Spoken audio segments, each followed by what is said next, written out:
All right, I think we'll get started now. Thank you all so much for joining us today for our first webinar that is coming out of MIWSAC's new National Tribal Sexual Assault Resource Center. Today we'll be having a conversation between a few of us here at MIWSAC to really be talking and diving deep into what does sexual violence look like in Indigenous communities, and really how does that affect us across the lifespan. And so we have started the recording. We will be monitoring the chat. If you happen to have any questions or if you're having technical difficulties, please chat that in. And this webinar recording will be available both on our MIWSAC website as well as through our YouTube after the event. All right, so we will get started now. All right, so what we're going to do today, we are going to just be talking a little bit about, as I said, what sexual violence against Indigenous people look like. What does that impact on the individual, as well as really, what is that impact that it has on our communities? When violence affects one, it affects us all. We'll also be talking about some ideas for supporting survivors and building engagement, as well as at that point, answer any sort of questions that folks may have. And then we'll also, at the very end, just be talking a little bit more about the Resource Center and what we hope to be doing with that new endeavor that we're undertaking. All right. I will start with my introduction. Bonjour, everyone. My name is Jolene Engelking, and I am the coordinator of our National Tribal Sexual Assault Resource Center. I am White Earth Anishinaabe from here in Minnesota. I am part of MIWSAC's National Technical Assistance Team. I am a mother, a wannabe runner.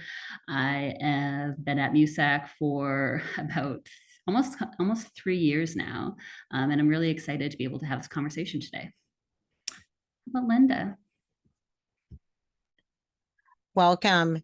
My name is Linda Thompson, and I am the operations director for MIWSAC. I am also from Boys Fort. I'm a member of the Boys Fort band with ties to both Leech Lake and Mille Lacs. I'm a mom, a grandma, and sister, also auntie to many people, and a daughter to my mother. So thank you and welcome. My name is Shayla Beaumont. I'm the Elevate Uplift Coordinator for MIWSAC, and I sit on the Missoula YWCA Board of Directors as well. And I also have work experience working as a domestic violence, sexual violence, and human trafficking advocate. And yeah, I'm excited to be on the webinar with you all today. And so today we're kind of going to have it be a little bit like we're just having coffee together and really just talking about, what are those issues that are happening in our community? What are those things that we know? What are those things that we can change? What are those things that we can do? All right. So understanding, I feel that there's a lot of misconceptions and misunderstandings about what sexual violence really looks like as a whole, but particularly within tribal or Indigenous communities. And so we just kind of wanted to do a little bit of storytelling, a little bit of fact sharing about what is this issue, and especially how does it impact us at those different points in our life. And so sexual violence, as we all know, it operates on a continuum, right? So we're thinking about things that are happening that could be those microaggressions, those things that happen to us when people make comments about us, as children, as we're growing up, all the way to those things such as forcible rape. And there's so many things that fall in between that, including sexual harassment, groping, touching, voyeurism, all these different things. And but it is on a spectrum. It's not saying that there's a hierarchy of one thing is necessarily going to be worse than the other. It's going to impact people in different ways. And I wanted to say, that it takes part in all of our communities. So both our tribal communities as well as our urban Indian spaces, folks who live off reservation as well. and it really happens across identities. I think that it's happening to folks who depend, it's regardless of socioeconomic class, regardless of gender, regardless of ability, and all these other sorts of things. And so we also want to talk, we'll talk a little bit about, who causes that harm in our communities. And so how about Shayla, what are you thinking? What does sexual violence look like in our communities?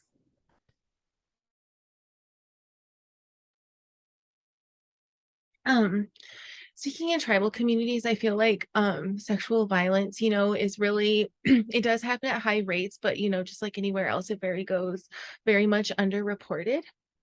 And just trying to strengthen resources, in tribal communities, we live very rural, and especially in Montana and other states as well.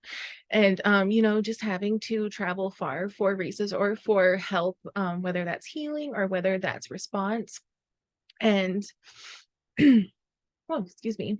And in urban communities as well, at high rates, being targeted for, being Indigenous. And I feel like, just like you said, like, no, it doesn't matter the socioeconomic status, or the age and the spectrum happening in a wide variety of settings, whether it's domestic violence, school age children, people receiving services. And in our Indigenous communities, we have a high rate of homelessness. And I feel like a lot of that is a high risk factor as well. Yeah, I was just thinking about all those different ways. I think that there's so many, like, within ourselves, within our families, within our communities. I think that we could tell story after story, situation after situation, that's happened within communities. We have things that are happening within our own families, right? There is a lot of sexual abuse that happens within a family.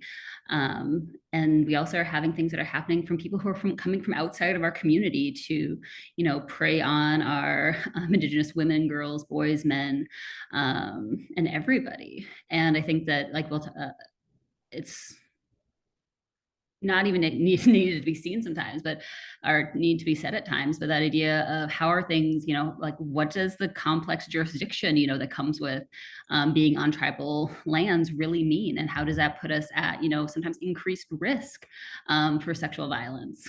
I also think about how the way that sexual violence looks is going to be unique depending on each community itself, right? There's some communities who they have different events that come around each year, right?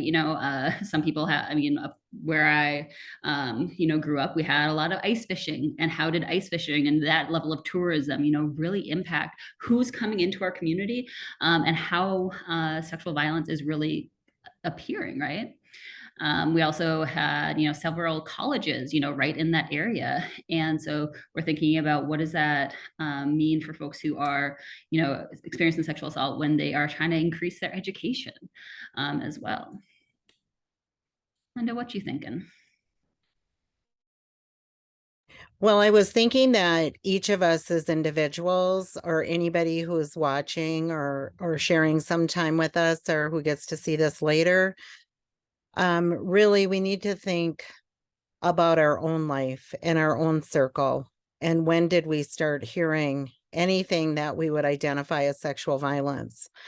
A lot of times little kids know way more than what you think they know, or they have been exposed to different things, whether it's the use of media, technology, cell phones, or if it's listening to conversations, or, think about when did you first hear about that? And for some people, hearing about it will make them remember different parts of things that they may have experienced in their own life.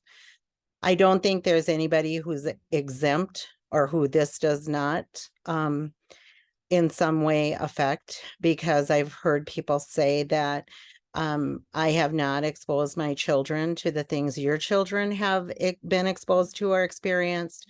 But the truth is, anywhere in society and across the world, these crimes of violence, sexual violence, are happening in community. It's not just a trafficking issue. That is a big issue. But starting from the beginning, and think back to some children are born from an act of sexual violence. So they come here with that trauma and also with the strength and resilience of their family, community, and ancestors. So I think about it along, I've had people say, misunderstandings that, we don't all know what we know today. We didn't know that 3 years ago or 10 years ago or 20 years ago. So we're always also on a continuum of learning, and never shut the door on that there are things that are happening that you and I don't know about, but one day we may. Some of it's really good and wonderful, and some of it is not good. It's trauma based, and it's all across the spectrum. So never quit learning and be open to other people's experiences if you're an advocate. And if you're a parent, a sister, a relative in community, and somebody trusts you enough to talk, just in passing, sometimes they'll talk third person about something that is going on. And so I just think that we always want to be understanding that we're all learning and that it looks different. Some people think that elder or senior citizens cannot be abused or sexually attacked, but all the way down to babies, so it's across the lifetime. And that sexual violence is just a problem for women or girls, but it's not. It's for anybody. Anywhere there's humans, there is probably forms of violence going on in the community. And it's not just a urban big city problem. That's what I heard. Oh, that stuff only happens in the metro area. Oh, no, it doesn't. It happens anywhere there's humans. And on the same is that there are the abilities for communities to come together and have a response. But first, we must frame up what we think, what we know, and what we believe about sexual violence.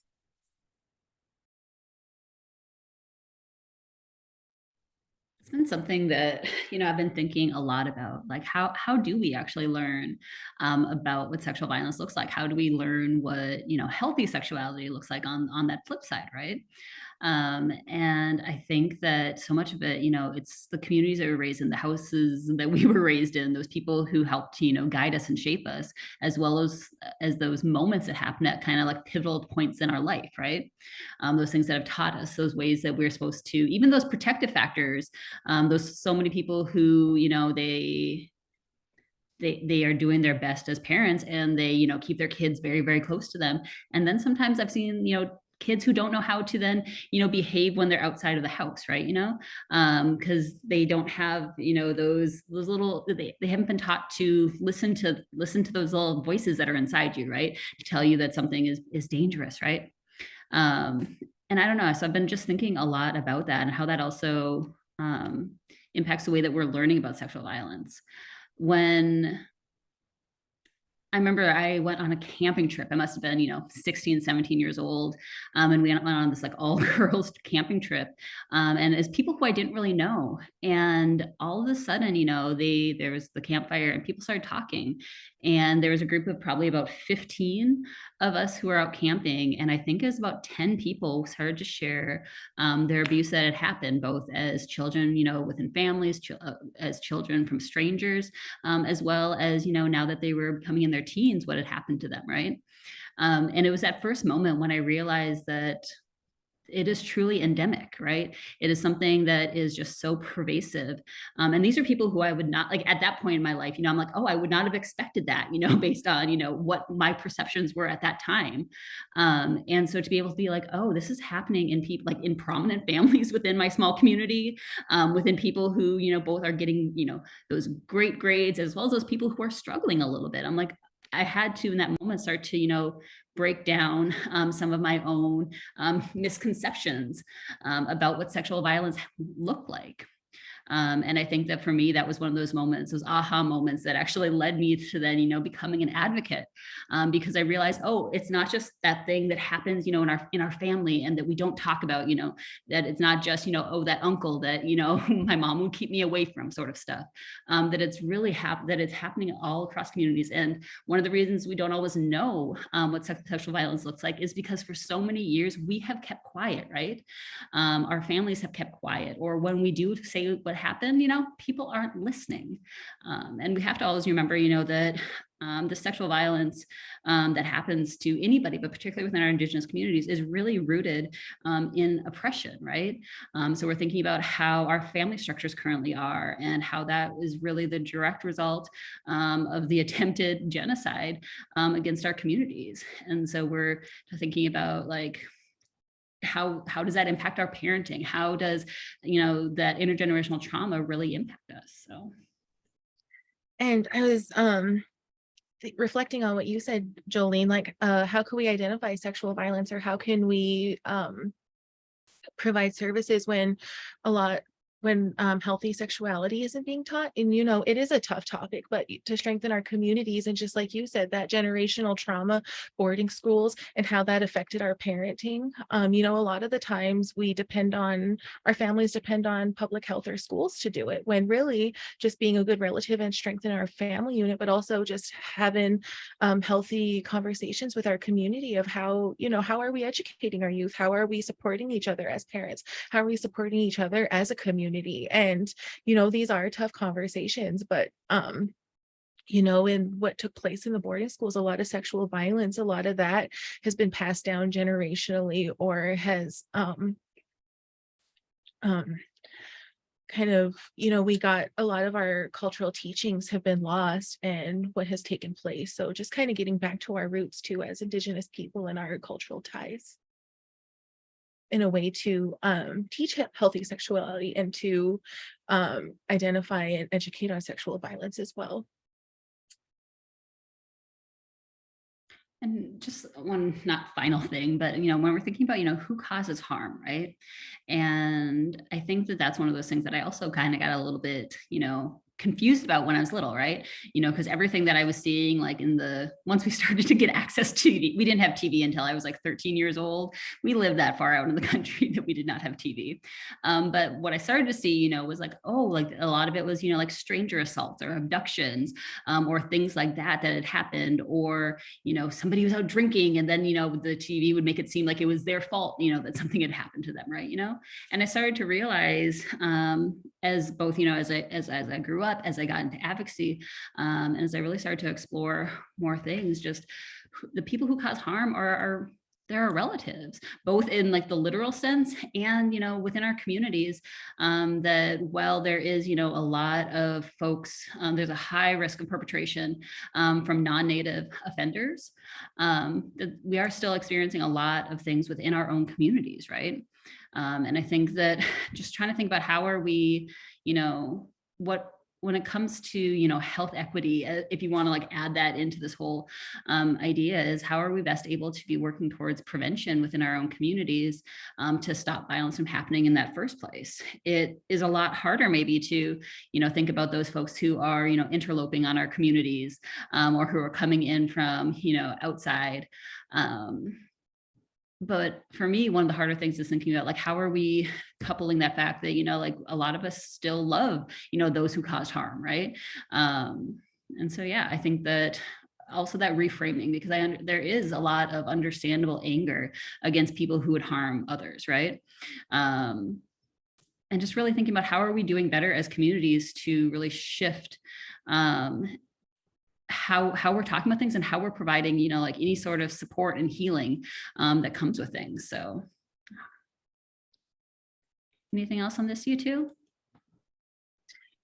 I know when we were talking about who causes harm, and also just we always believe it's the stranger in the dark time, when a lot of time it is that we know the perpetrator.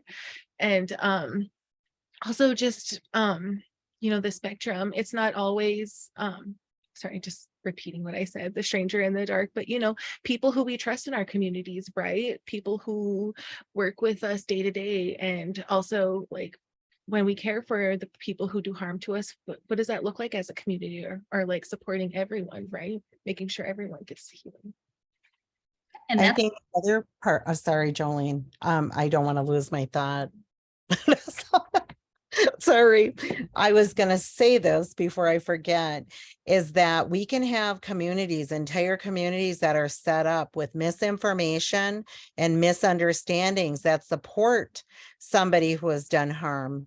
And I need to clarify something with this, is that when somebody has been accused of doing harm, but they are not prosecuted, that does not mean that the harm did not happen. In the role of an advocate, our focus is victim centered. And if they said this, they're, especially in the case of children, and sometimes they're serial rapists and other people who are more predatory. But if somebody's saying this, we need to pay attention and listen.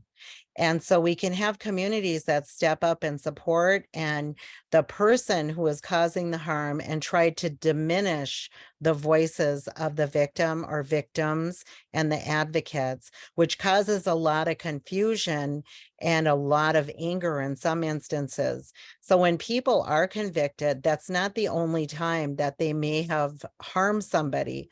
There is probably, because of the low statistic of prosecution and incarceration, there's probably way more people that have done harm that are not incarcerated than were caught and are doing any type of, there's any type of justice in the criminal justice system. So we as community have a responsibility to provide safe spaces for the people in our community. It's a benefit to all of us, but you'll have people who don't understand the impact of sexual violence, who will stand up and support somebody who has been accused or convicted. And there is, lots of arguments about that, and people who will just say they could not do that. They would not do that. They never did that. But the truth is, we listen to the voices of the survivors and the people who step forward. I just wanted to say that much before I forgot. Thank you, Jolene, and I apologize. Oh no, I'm so glad that you did say that. All I was going to make was something that I think has already been alluded to, is this idea that even though, stranger assaults are not necessarily common, that they do happen. And I did not mean to like diminish that, at all. There are people who are predatory in that sort of way. All right. And so I just know that there are some folks. So I want to just be honest. And sometimes I have issues when it comes to, like research and statistics on things. I think people always want to quantify or have a way, this is the number, that it happens to, right? About whatever it may be. And so, often we'll get asked those questions about, like how big of an issue is it, within communities, right? And I think that we've all seen, various statistics that come out either on like the local or the national kind of scale, and none of them quite seem right? And so I did want to share a few of these, though. It says that 56% of Native women have experienced sexual violence, and I would say that that's the thing, we know anecdotes though. Most of us know almost everybody in our life has experienced sexual violence, right? When we're thinking about those women, our grandmas, our aunties, our neighbors, almost everybody has experienced it, especially if we're talking about sexual violence across that whole lifespan, as well as if we're thinking about that spectrum of violence, right? And I think that it's so hard with these numbers, because there's so many places where, Indigenous folks are not included because, either we are statistically insignificant, where, because of the low population, we're barely a blip. We are often, counted within other sorts of groups. But also sometimes we are forced to, separate our own identities, right? So for those folks who are, biracial, or who have multiple identities and make up who they are, sometimes we're forced to click one box, right? And so I think that also adds this other level. And it's also that self-reporting and self-understanding. I think that there's so many people in my life who, even into their their 40s, 50s, probably even later than that, don't realize that what happened to them was not okay, right? Things that used to be okay or used to be okay were normalized. And so even things like, like marital rape, right? So many people for the longest time, and still to this day, think that it is okay that you cannot rape your wife or your spouse, right? And so they would never claim that. Or when you're just acquiescing or giving into sex just to, make whatever stop, right? How that is an act of violence. And so I do think that even though we're sharing these, about as well as that, 1 in 4 Native men have experienced sexual violence. And I would also say that that is going to be a lot higher, right? Any other thoughts on statistics? All right. I have something to say about it. I think that the statistics that were given and that are used in presentation, just exactly what you say, they do not reflect what is really happening. These are simply the people that have reported. Many of us never tell anybody what happened to us, and many of our relatives did not share. But with community education, advocacy programs, support of community, we can make it so people have access to services and healing and living a full, well-balanced, happy life.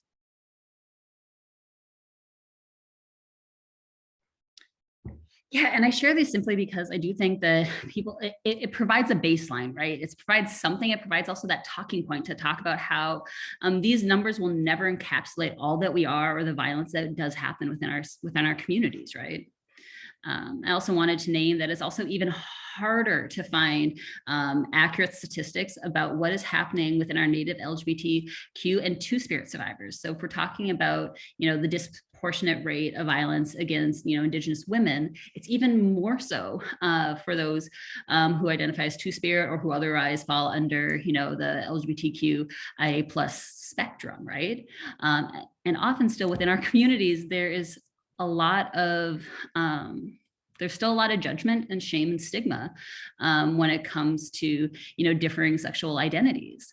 And I think that it's even that much harder to get that to understand, as well as even our advocacy programs are not always equipped to handle things, right?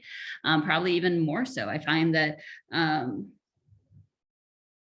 advocates seem to have this idea of, what sort of survivor, that they will be working with. And I think that it comes that it does make things really difficult. And yes, bi erasure and biphobia is also a huge challenge within our communities, as well as, just even thinking that like we go into situations and we have a perception, and it's really hard to be changing cultural and community norms, but we have to work at it, right? We have to be able to have these conversations about how important it is to really meet the needs of everyone within our community. I would also add one of the things that's not related to this, but it did pop into my head, is still to this day, there's a lot of both shame and stigma around folks who are either being trafficked or who are engaging what folks may call, consensual sex work, and how rarely people in those situations are able to get the needs that they have for both physical healing, emotional, spiritual healing, or any form of justice, right? And I think that we also need to acknowledge that that is a big issue that's happening within our communities. Yeah, and then speaking on oh, sorry, nope, on the LGBTQ Two-Spirit.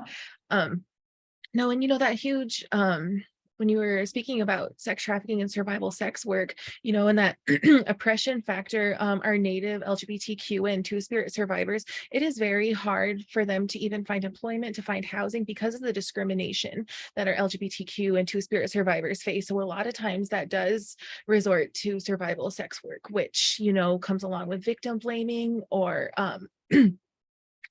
blaming them, but really not understanding the root causes of why they have to resort to that. The violence, the discrimination, the them not being access to living necessities, but just like I mentioned, employment, healthcare, a huge one.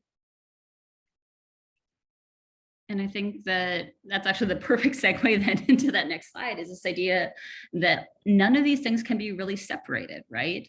When it comes down to it, the impact of lack of housing is intrinsically linked to sexual violence.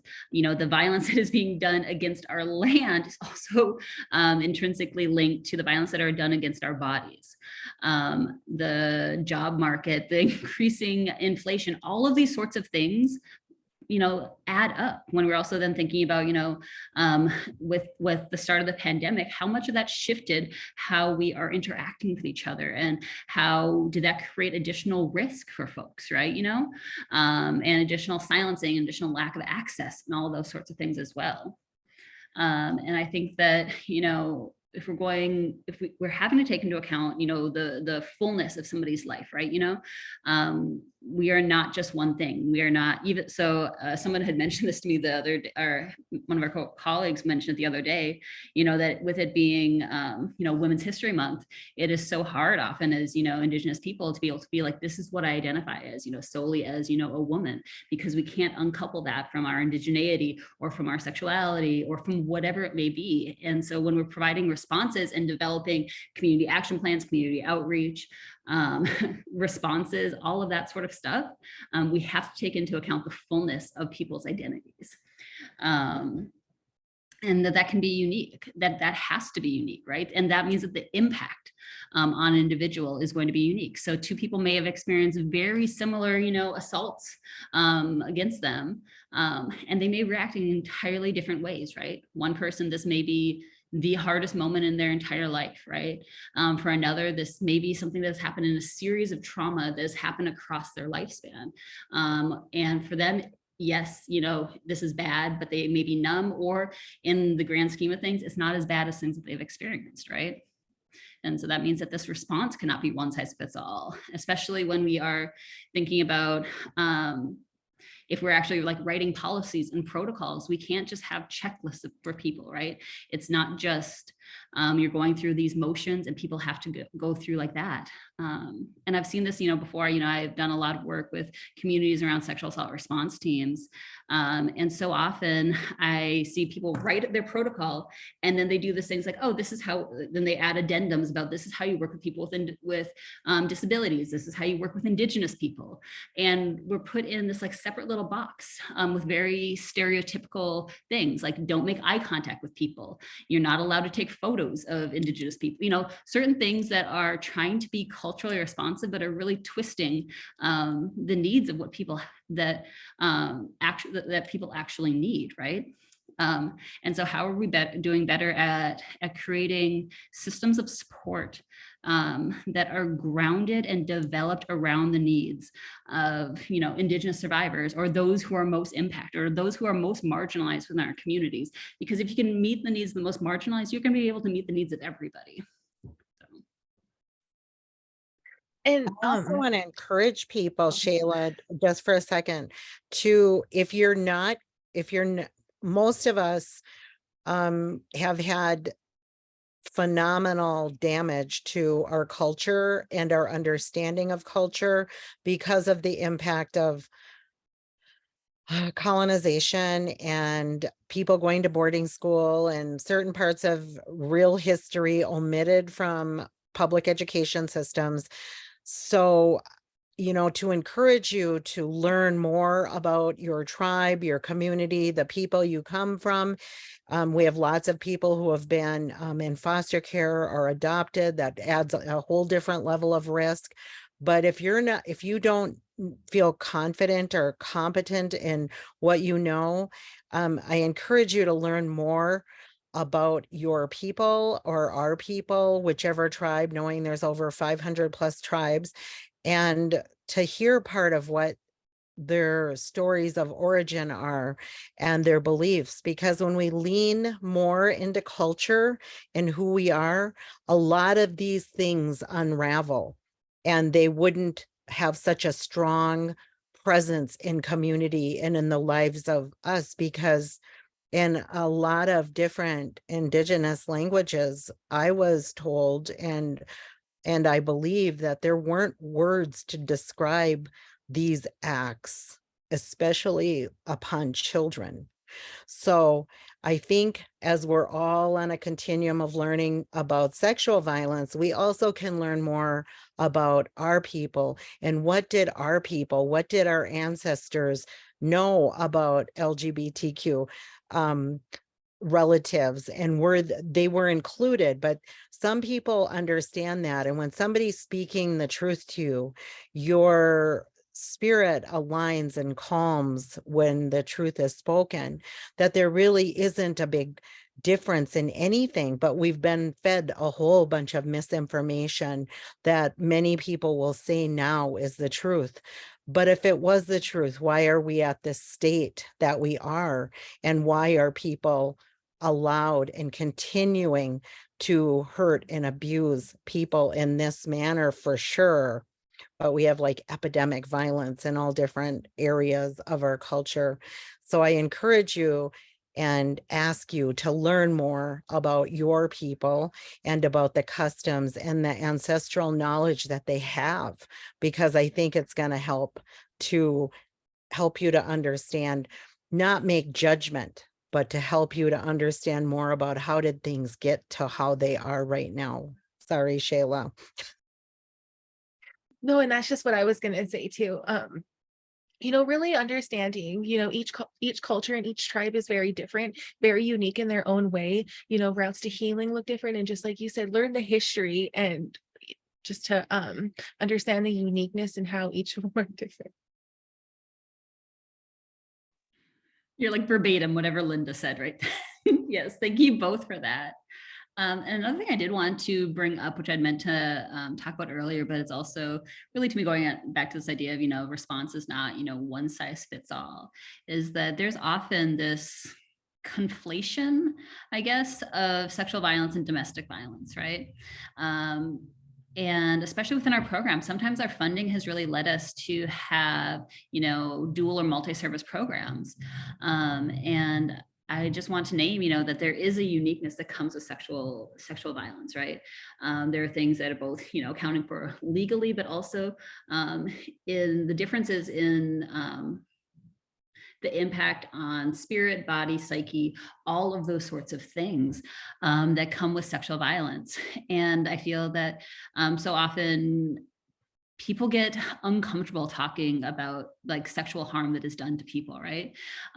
Because we as a society can't talk about positive sexuality, let alone what we barely even know anatomy, right? That is one of those things that's even so hard within spaces for people to be talking about, the real names of things within your body. And this is going from those folks who are, our elders and our grandmothers all the way down to our children. They're hard conversations to be having. And so I think that sometimes for for programs who are funded to both do, domestic violence and sexual violence, often because of the immediate crisis sometimes that comes with domestic violence, sexual violence often gets pushed to the side, or people think that there can be I was told by somebody once at a program where that, all sexual assault is a form of domestic violence.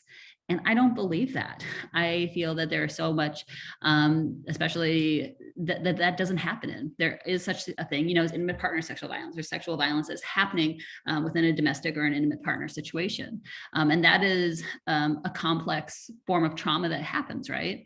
But I do just want to kind of name that the responses, they have to be different because the violation against the body is different as well.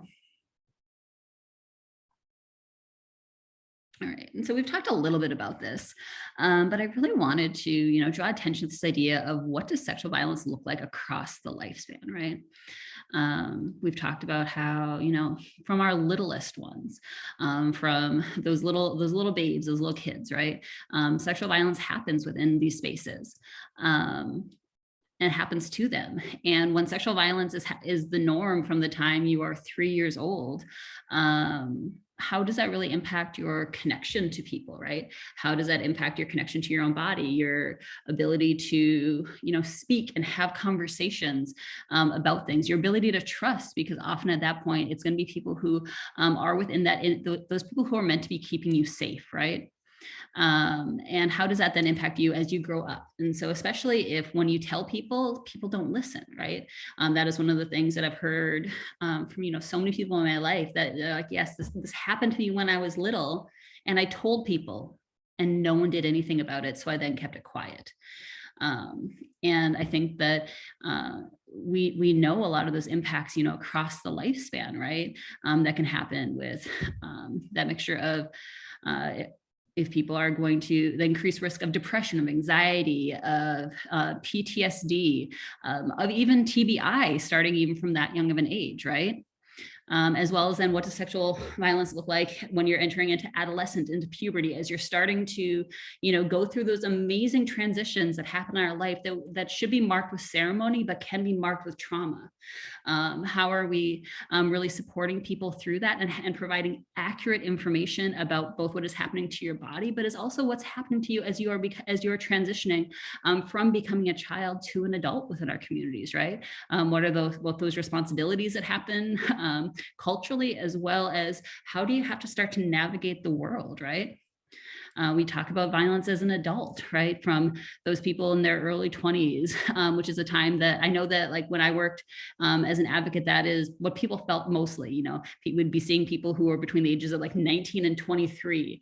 And that's who we were kind of trained to provide advocacy for, right? But that's not always what we saw. We're also seeing people who are in their 30s, 40s, 50s. We're also hearing about people who were sexually assaulted in their 60s, 70s, 80s, as well as those people who are in that age demographic who are still dealing with trauma that they're just now coming to terms with, right? And so I just wanted to like really name this idea that it really does happen across the lifespan, and what happens at one point in your time really influences both the way that you shape and frame the world around you and how you respond to trauma as it happens again, and how you raise your kids and how we raise those generations that come past us.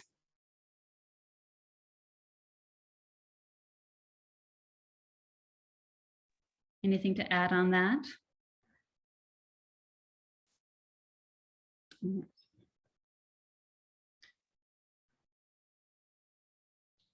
And I think that, I guess at its heart is this idea for me that, and I never want to, sometimes I feel like this like harbinger of like doom, where it's like sexual assault can happen to anybody at any time and all these sorts of things, which is true.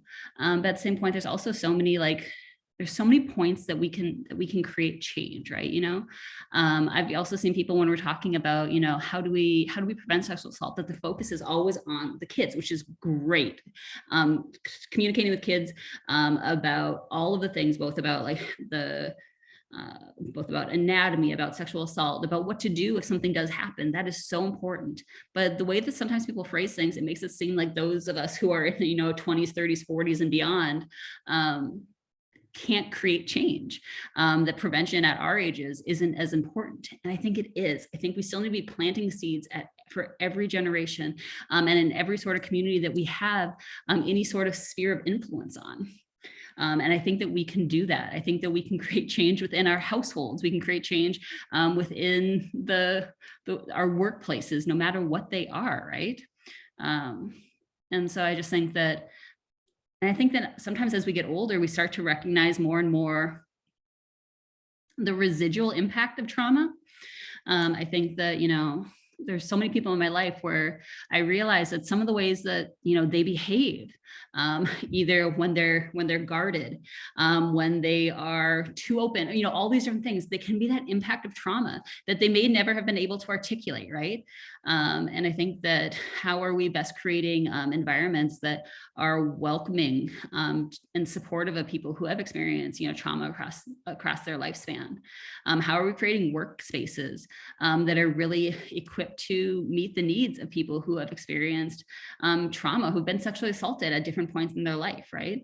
Or other forms of trauma. And I think that we don't do that good as a society. We don't do that good within, tribal communities or beyond to create spaces that are really responsive to trauma, and especially some of the coping mechanisms that can come with trauma, particularly talking about how both alcohol and drug use can both be a facilitator of sexual violence and also a way to cope with what has happened to you, right? And how are we really working within our communities to acknowledge the wholeness of why addiction can happen, right?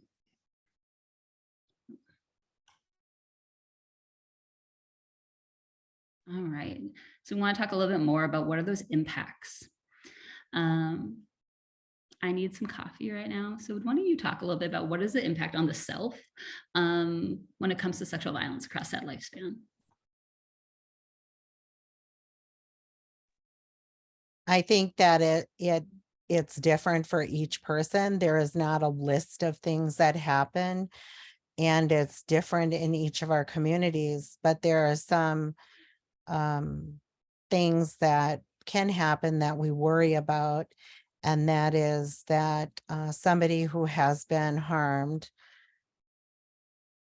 could be harmed again and again through other places throughout life, and they may not receive healing like we would want or we would hope, but the opportunity hopefully will come up again.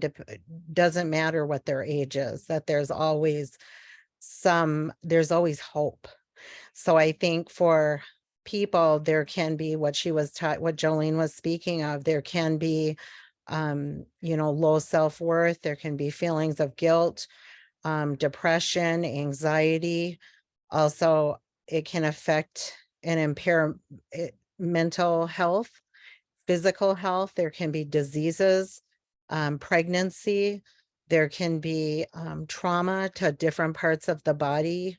Also, with all of those is the opportunity to heal. Hopefully, there are some diseases that people can get that it's harder to treat, but treatable, hopefully, if they have access to support.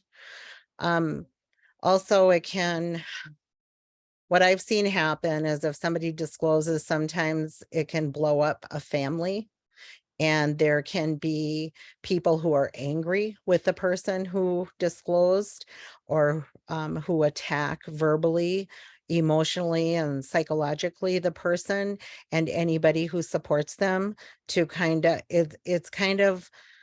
it's like more trauma is what I've experienced as an advocate. I didn't say that I was an advocate I'm still an advocate, but I've been an advocate for many years, and a lot of the things that happened in the aftermath of sexual violence were really surprising, I think, and kind of I was fearful for the person, because there's reasons why people don't tell, because they're worried about what's going to happen.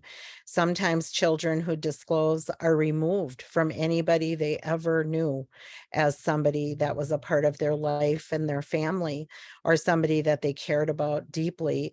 It causes such confusion, and sometimes can lead to problems in school, learning, also physical issues can come up, bullying, problems with fire starting. And then on the worst case is the addiction part that can lead to early death, but also suicide, ideation, completion, also some problems with cutting and misunderstandings about what those are coming from. That when somebody has behaviors, it's not just because they're a problem or they've got problems or they're choosing. There's usually a core and a root to people's behaviors. And so to have patience and to know that I don't know all the answers, but there's people that have training and people that care. And all I can do maybe as a community member or family member is to support and to believe the person and what they're saying. And you might be the only person who does believe them. But I think that it's a validation, and it helps them to know they're not isolated with all of their fear and their pain and their trauma, and they can be encouraged and supported to heal and to be well, and to, if they choose to go through the criminal justice system, that is something that they would get support. If you're an advocate, they would get your support through that. And as a family member to be supportive if a child or somebody, a teen or an adult is telling you something happened or you heard something about somebody who was, we had somebody who had mental impairments, but they were also physically disabled and couldn't communicate well. And there was suspicion that there was somebody that was harming them. And so if you hear that, you should pay attention to what's happening, because the first thing for advocates and for community and for ourselves is relatives, good relatives, is we want people to be safe. And if they're not safe where they're at, we need to try to create the bridges to safety for anybody who might be experiencing these types of violence. Do you have anything to add?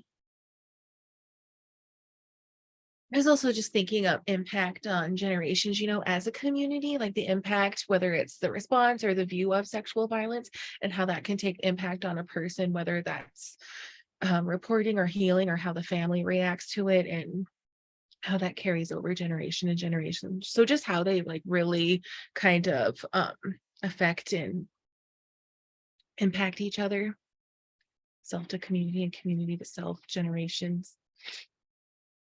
I think without proper information or credible information, there are communities and people and family members that think if somebody was incarcerated, that when they come back out into community, that they are now healed and that they will not be perpetrating again, and that they've received some kind of treatment. And, to even understand what is the treatment process in my community, what do people do, to become somebody who doesn't harm somebody. Don't kid yourself and learn more about what does my community do as a response to somebody who has been identified or convicted as a perpetrator of sexual violence. Thank you both for all of this. And I think the only other thing I'd kind of add, which has been alluded to already, but this idea of how sexual violence can really have that impact on how you feel connected to yourself and to spirit and to the ability to even access ceremony, right? There's so many people who feel that they are not good enough to go to ceremony, or they've been told they're not good enough, or that because, of whatever reason, because they are pregnant due to that assault, or because they have been, drinking or using drugs or whatever it may be, that they are not welcome in these spaces until they are whole, and is what I had some people say. And it can get so frustrating because it's like, these are people, like, the more we can provide access to these spaces, the more healing that we can really be doing. And so I think that one of the biggest things is also like, how are we as communities embracing and welcoming people back when harm has been caused, be it sexual violence, domestic violence, or human trafficking even, right? Like, how are we creating those spaces that are really warm, even if people have caused, because of their trauma, harm within our families, right? I had, people in my own life who, we had to hide things when they came over, right? We had to hide prescription drugs and all these sorts of things. But we still were trying to create space for them to be with us, right? Because to completely cut them off in that situation, at the very least, was not going to be useful. And so to be able to be willing to let people heal even is one other way. And we've talked about this, but I just really wanted to name that the impact is really on the full medicine wheel of our identities, right?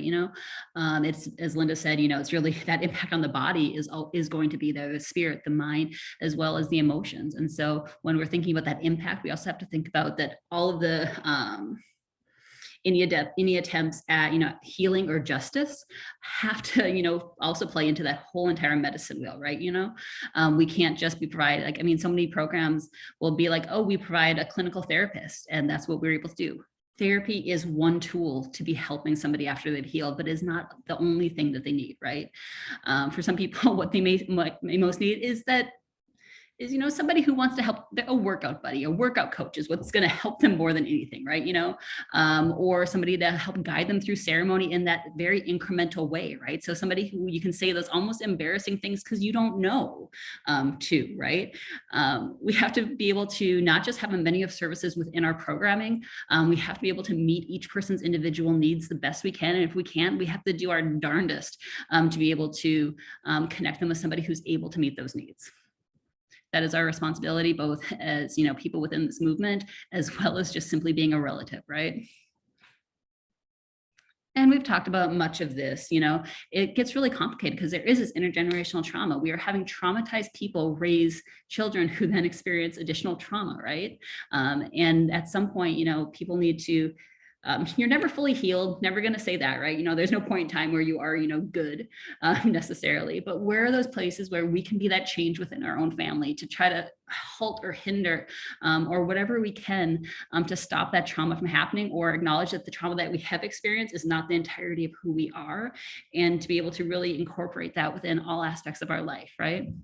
As we talked about, that linkage to housing and health and jobs cannot be underplayed at all. There's also a lot of trauma from and distrust of various systems, and that is our medical systems with both, like forced sterilization that's happened within our communities, poor response that's happened within our communities.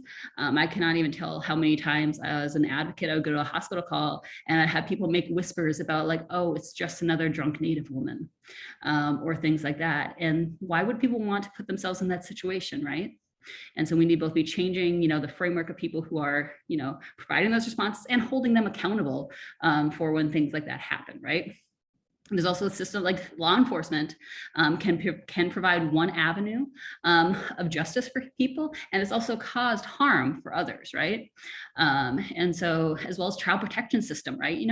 Those people who are meant to help us, really with reunification and connection with our family, have also caused harm within our communities, right? With forced removal of children and the huge disproportionate rate of, Native children within child protection as a whole, right?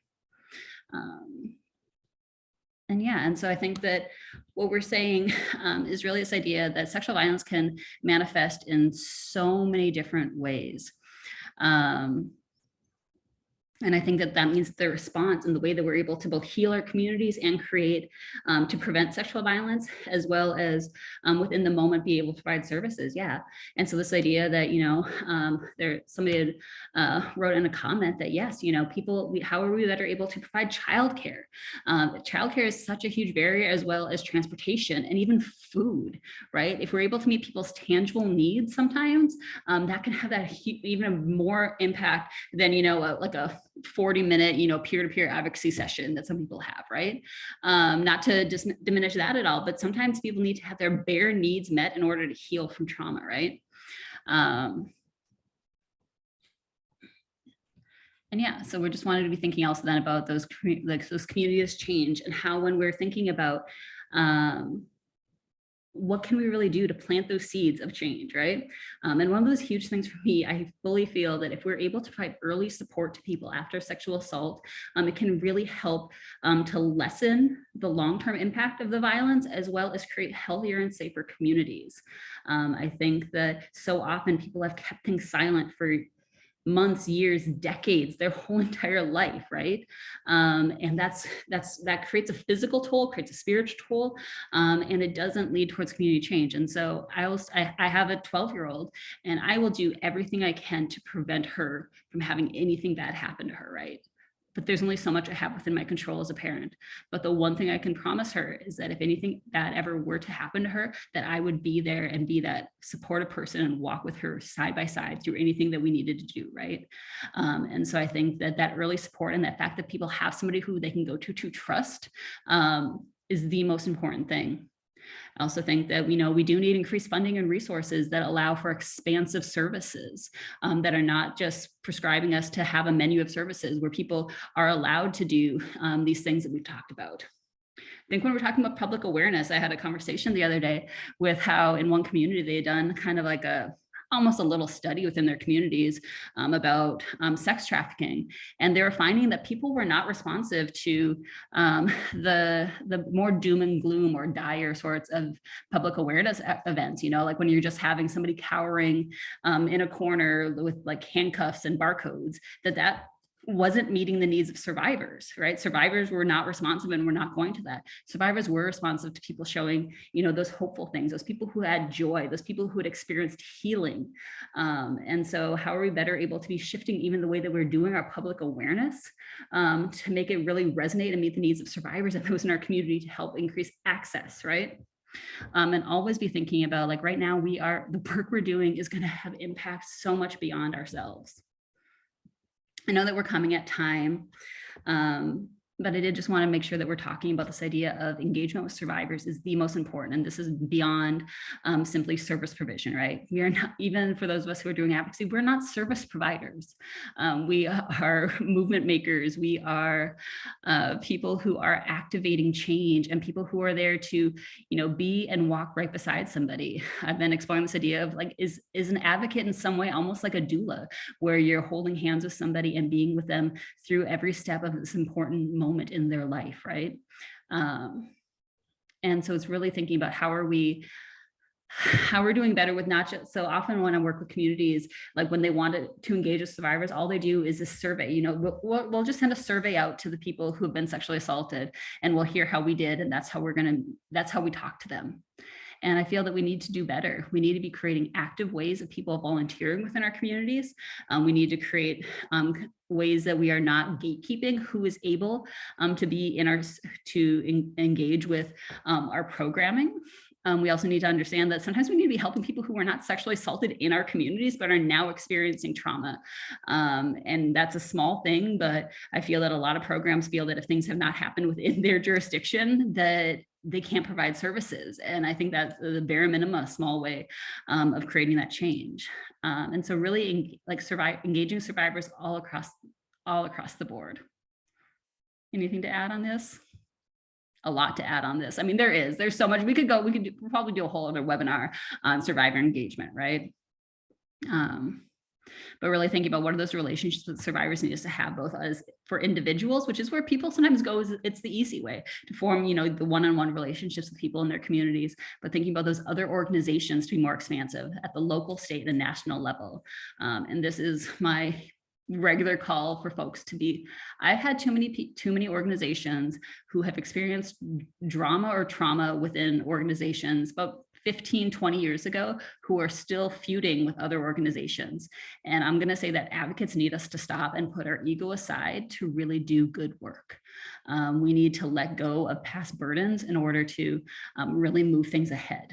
So on just a small note, and that's the thing though, advocates also need to realize that it's not just your community. These things are happening all across. There's so many people out there who want to or are willing to connect with you, both other folks who are doing on the ground work, as well as other trainers or folks who, like, this is where their level of expertise is. So reach out. No one has to do this alone.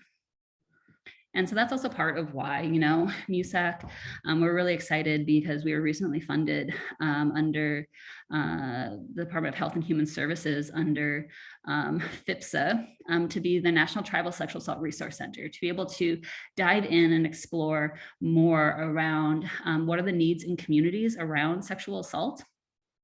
And what are those ways that we're better able to equip advocates and other folks who support survivors, both who are Indigenous as well as non-Indigenous responders who provide support to Indigenous survivors. How are we better able to meet their needs? What do we need to do? Those things that are both trainings where we can go into communities and meet with you one-on-one. We could do more webinars like this, other videos. If you happen to have a need in our community or for us to come into your community, please reach out. We will be able to hopefully find some way to make that work. We also have these technical assistants, and sometimes that's just somebody to talk to.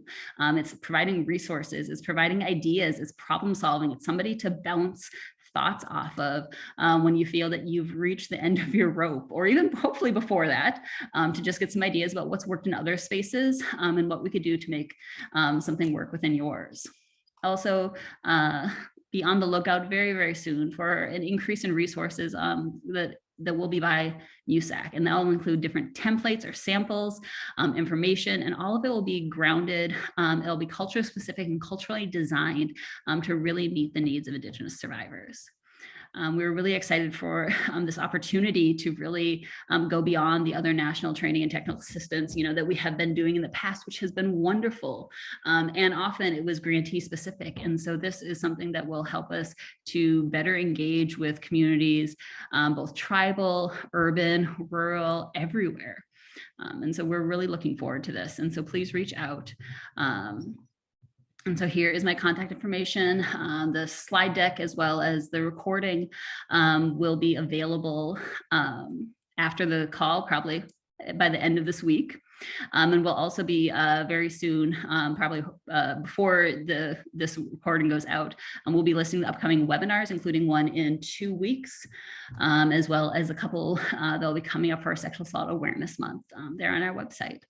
And so I'm going to stop the recording, but really thank you all for being here today for this little launch of the Resource Center, as well as a huge thank you and shout out to Linda and Shayla, my amazing colleagues who offered their heart and their insight today in this part of this conversation.